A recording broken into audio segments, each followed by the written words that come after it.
অনেকদিন হওয়ার পরে আমি চিন্তা করলাম সাহেবের অবস্থা একটু দেখে আসি। আমি সাহেবের খোঁজে আসলাম। আসলে মানুষেরা জিজ্ঞাসা করলাম তুমি কোথায়? বলে কাকে খোঁজ করবো? অমুককে খোঁজ করি। বলে সে তো অমুক খ্রিস্টান মেয়েকে বিবাহ করার প্রস্তাব দিছে, আর ওই খ্রিস্টান মহিলার বাবা শর্ত লাগাইছে তুমি যদি খ্রিস্টান হইতে পারো এবং সুয়ার চড়াইতে পারো তাহলে আমি তোমার ঘরে তোমার মেয়ে আমার মেয়ে বিবাহ দেবো। বিয়ার কোন জায়গায় সুয়ার চড়ায়? আল্লামা শিবলি রহমতুল্লাহ ফরমান আমি খুঁজতে খুঁজতে সাহেবের খোঁজে যখন এক মাঠের মধ্যে গিয়া সাহেব খ্রিস্টানের বাবা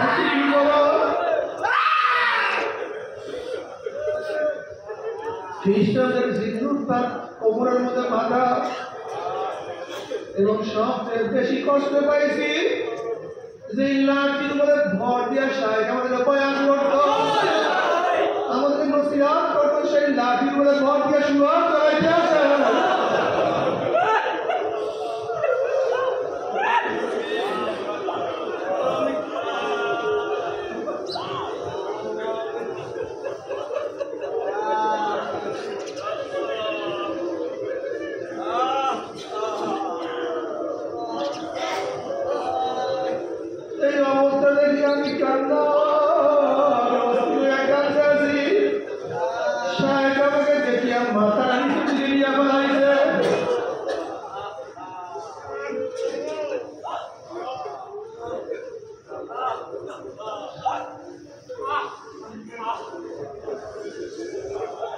আমি যখন তার কাছে গেলাম সাহেব কান্না শুরু করছে, আমিও কান্না শুরু করলাম। আমরা এমন কান্না শুরু করছি আমাদের পাশে আসিয়া তারাও কান্না শুরু করছে।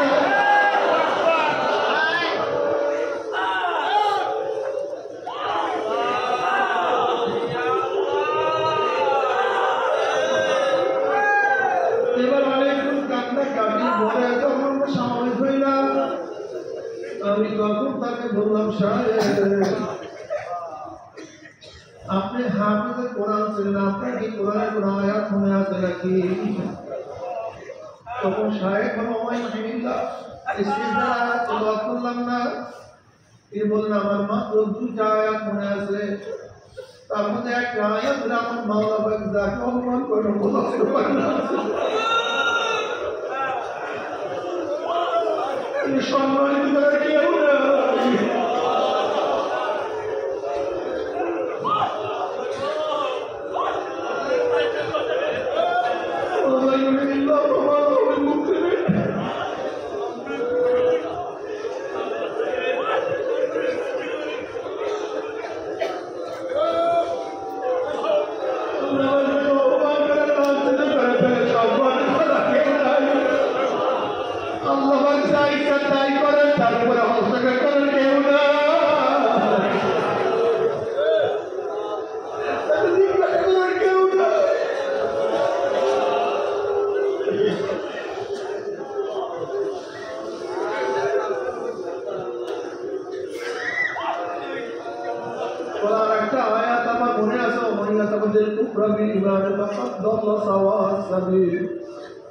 যারা কুকুরের পরিবর্তে মানুষের ঘরের পরিবর্তে কুকুরের গ্রহণ করলো তাদের স্পষ্ট গুমরাহির মধ্যে এই আয়াত ছাড়া আর কোন আয়াত আমার মনে নাই।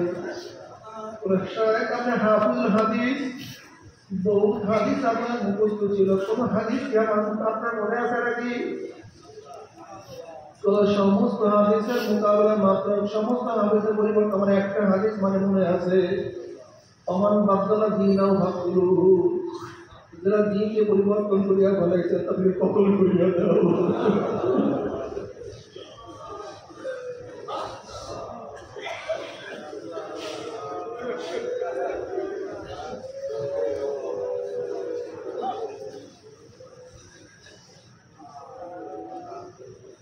আল্লামা শিবলি রহমতুল্লাহ ফরমান অনেক সুর করে আমার শায়েখ মাথা আসমান ঘুরে বলে আল্লাহ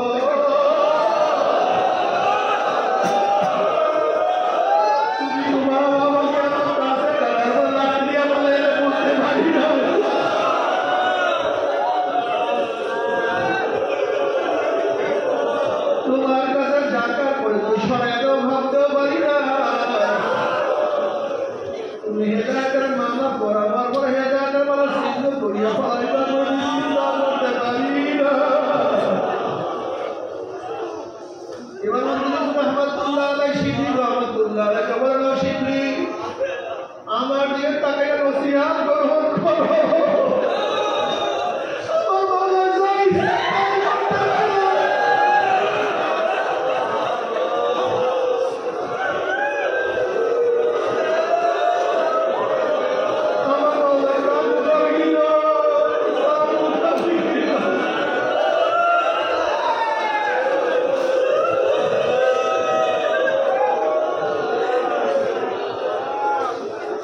নসিহত গ্রহণ করো, উপদেশ গ্রহণ করো।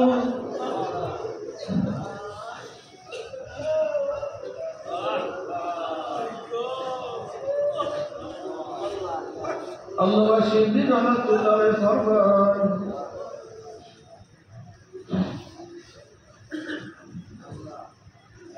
শায়খে যদি আমাকে ধরা পড়ে আমি আবার বাগদাদে রওনা করলাম।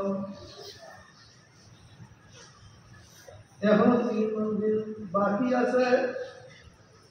হঠাৎ আমি দেখতে আছি আমার শায়খ মুফতি রহমাতুল্লাহ একটা কূপের থেকে গোসল করে উঠতে আছে।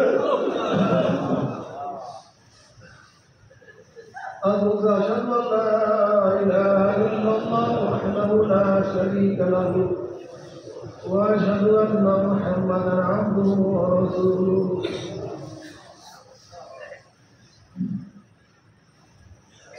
আমরা একসাথে বাগদাদে গেলাম। আমি শায়খকে বললাম, শায়খ এই পরীক্ষার পিছনে আপনার এই পরীক্ষাগুলোর কোনো কারণ ছিল কিনা? এই পরীক্ষার মধ্যে ফলাইছে কোনো কারণ ছিল কিনা?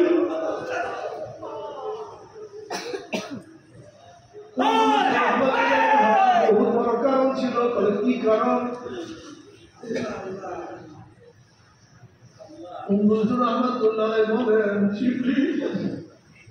যখন আমরা খ্রিস্টান বস্তি অতিক্রম করতেছিলাম ওই মূর্তি দেখে আমি আফসোস করলাম যে কম বক্স নালাইগুলি মূর্তিকে পূজা করে। মূর্তিকে পূজা করে আমরা কত ভালো, আমরা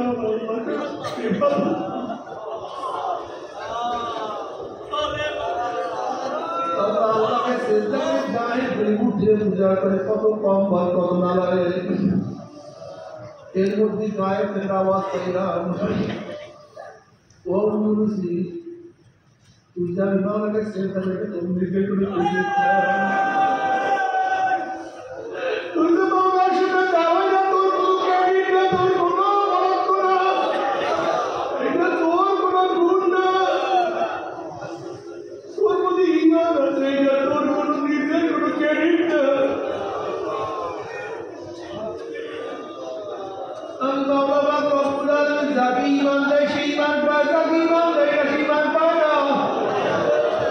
আমি বাবা জানে হেদায়েত দেয়, সে হেদায়েত পায় না, হেদায়েত দেয় না, সে হেদায়েত পায় না।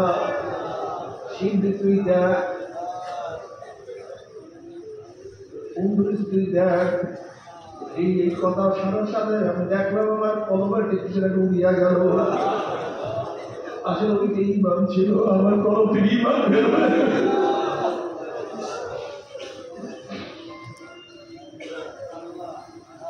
আমার মধ্যে বরত্ব আসার কারণে কেবের আসার কারণে আমার মায়ের শাস্তি আমাকে দান করছো, আমার কেবের করিও না।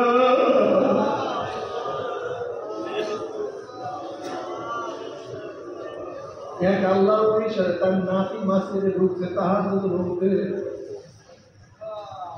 নাতিও তাহাজ্জুদ পড়তে আছে, অনেক মানুষ ঘুমন্ত অবস্থায় আছে। এখন নাতি বলতে আছে এই সম্ভব গুলি তো ইবাদত করে না, তাহাজ্জুদ করে না। তখন তার দাদা বলতে আছে তুমি মসজিদে না আসিয়া মসজিদে আসাকে না আসা ভালো ছিল। তুমি নামাজ পড়ো আর যারা ঘুমায় তুমি তাদের সে নিজেকে বড় মনে করছো। আসলে তোমার সে যারা ঘুমানো অবস্থায় আছে তারা তোমার সে অনেক ভালো। এই জন্য খবরদার তাহাজ্জুদ করে না, তাদের উপরে খারাপ ধারণা করিয়েন না। আমি তাহাজ্জুদ করি, তাহাজ্জুদ করো দেশে আমি ভালো। বলুন আল্লাহ শুকরিয়া আদায় করেন মাওলা আমাকে তৌফিক দান করছেন মাওলা ইসলামে তাহাজ্জুদ বেরতে আমি অনেক বর্তমান স্থান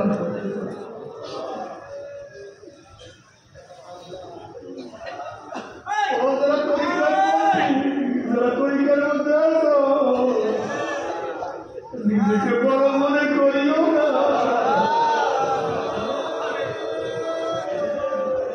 আব্দুল কাদের জিলি রহমতুল্লাহ ফরমান আব্দুল কাদের জিলি রহমতুল্লাহ ফরমান কবরে গিয়া মা পাওয়ার পর্যন্ত নিজেকে শুয়াতে ভালো করে করা কখন কি হইয়াছে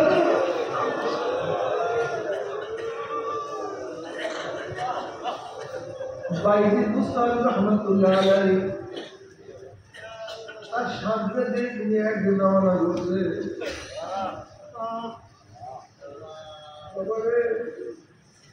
সেই ঘরগুলো সবসময় মনে রাখিও সবসময় মনে জায়গা দিও সবসময় খেয়াল রাখিও বাইজিদ বুস্তামি রহমতুল্লাহ আলাইহি একদিন সামনে থেকে রওনা করছে এক উল্টা বুড়া মহিলা তার দোকানের নিকট রওনা করলেন বাইজিদ বুস্তামি রহমতুল্লাহকে টিচারি করতে গিয়ে বলে ও বাইজিদ তোমার দাড়ি কম না আমার ছাগলের দাড়ি কম বাইজিদ বুস্তামি রহমতুল্লাহ কোনো জবাব দিলেন না তিনি সেখান থেকে চলিয়া গেলেন সাথে পরিবৃত্ত হয়ে গেছে আপনাকে এইভাবে অপমান করছে আপনি কেন জবাব দিলেন না তাহলে আমি কিভাবে জবাব দেবো আমি তো জানি না আমার মৃত্যু মানের সাথে মানের সাথে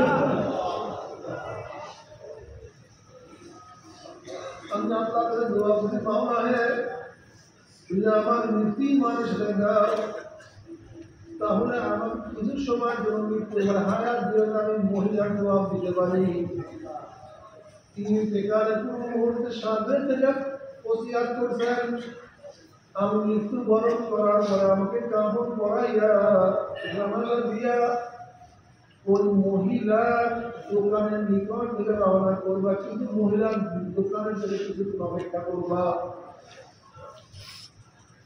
সাথে তাই করলেন যখনই মহিলার দোকানের কাছে উপস্থিত হয়েছে অমনি ভিতর থেকে বাইজিদ বুস্তামি রহমতুল্লাহ আওয়াজ দেওয়া হতো মহিলা তুমি একটা প্রশ্ন করছিলে যে তোমার ছাগলের দাড়ি উত্তম না আমার দাড়ি উত্তম আমি তখন তোমার প্রশ্নের জবাব দেই নাই জানি না আমার বাবা কি ইমানের সাথে হয় না কি অবস্থা হয় এগুলো তোমার জবাব দিতে পারি নাই এটি নিয়ে এখন আমি জবাব দেই শুনে আমার মাওলা আমার মৃত্যু ইমানের সাথে দান করছে যেহেতু আমার মাওলা ইমানের সাথে আমার মৃত্যু দান করছে এখন শোনো তোমার ছাগলের চেয়ে আমার দাড়ি হাজার টাকার কোটি গুরুত্ব মৃত্যুর পরে মা পাওয়ার পর্যন্ত ভুলল না কিছু মিটাতে আপনি স্ত্রী আমার বাঁচাও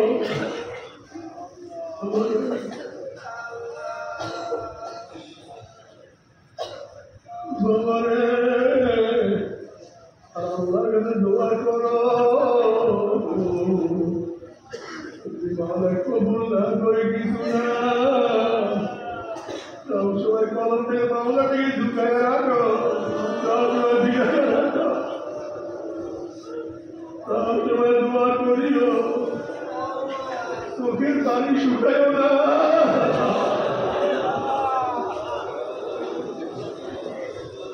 চোখের পানি শুকায়ও না কলমের মাথার শব্দ করিও না অপমা ভুলিও না অপমা ভুলিও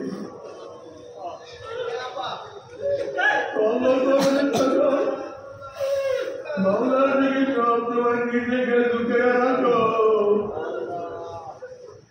আর সব সাবরিয়া বামুরাইয়া না ভাইয়াম দুস্তু দুয়ে নিগুনাম হাসরাইয়া দিয়ানাইয়া দুয়ে নিগুনাম আল্লাহ তুমি আমাকে ধরা দাও অথবা নাই দাও আমার ডাকে সারা দাও অথবা নাই দাও তুমি আমার দরজা খোলো অথবা নাই খোলো আমি তোমার ডাক ছাড়বো না আমি তোমার পথ ভুলবো না তোমার দরজার বাহিরে অন্য দরজায় যাবো না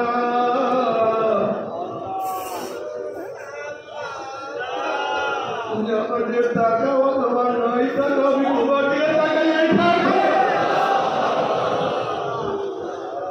তুমি আমাকে পছন্দ করো অথবা নাই করো আমি তোমাকে পছন্দ করবোই করবো তুমি আমাকে মহব্বত করো অথবা নাই করো আমি তোমাকে তুমি আমার সেজদা কবুল করো অথবা নাই করো আমি তোমাকে সেজদা দিতেই থাকবো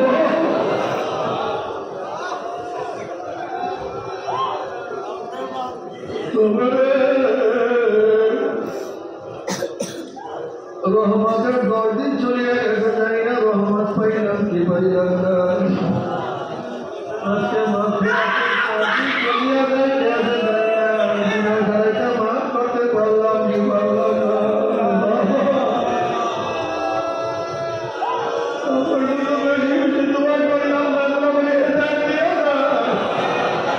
আমাদের সবার বেশি দোয়া করো গোটা মানুষের দোয়া করো আমাদের সবাই করো ফারিয়ে ফারিয়ে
صلى الله تعالى على خير خلقه محمد وعلى اله